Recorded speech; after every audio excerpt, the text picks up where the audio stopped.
আসসালামু আলাইকুম। এই যে ডাব নিয়ে কাড়াকাড়ি, এটা কোথায় হতে পারে বলুন তো? জি, এটা আমার নানু বাড়ি। আমরা সবগুলো ভাই বোন যখন একসাথে হই, এরকম নানা ধরনের ছোটোখাটো বিষয় নিয়ে অনেক মজা হয়।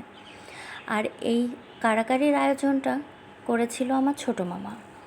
এই লোকটাকে দিয়ে নানু বাড়ির প্রত্যেকটা ডাব গাছ থেকে সবগুলো ডাব পাড়িয়েছিল। আমরা সবাই মিলে খাবো তাই।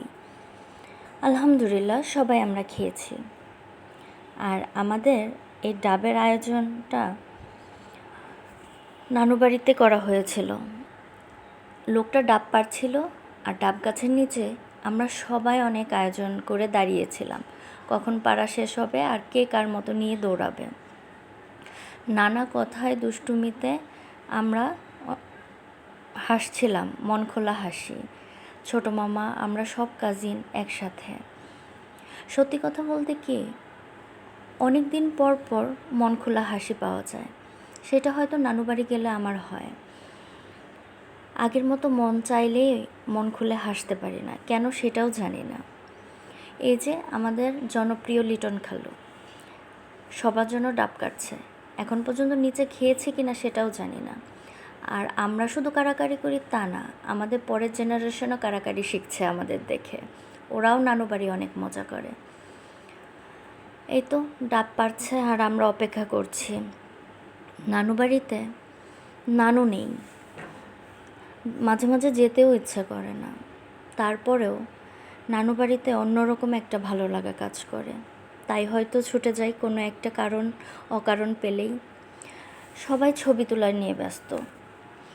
নানু বাড়িতে গেলে রেল লাইনে যাবে না, এটা কি আর হয়? নানু বাড়ির সাথেই রেল লাইন, তাই বিকেলটা আমরা অনেক আনন্দেই কাটাই।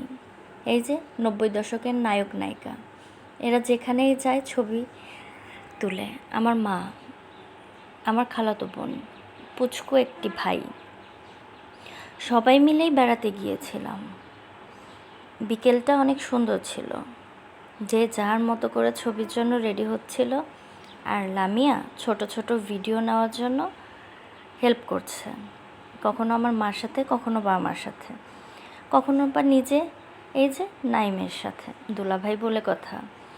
কেউ যাবে না লামিয়ার হাত থেকে ছবি তোলা থেকে বিরত। আর এদিকে তো আমাদের খুনসুটি আছেই, দুষ্টুমি করছি। ধন্যবাদ লামিয়াকে ভিডিওগুলো করে দেওয়ার জন্য। সবাই সবার মতো মজা করছে, বিকেলটা উপভোগ করছে। নানু বাড়ি, প্রত্যেকটা মিনিটে মিনিটে মজা করতে হবে। আমার নানু বাড়িতে অনেক মজা হয়। আপনার নানু বাড়িতে কেমন মজা হয় অবশ্যই কমেন্টে জানাবেন। সবাই দোয়া করবেন আমার বাবা, আমার পরিবার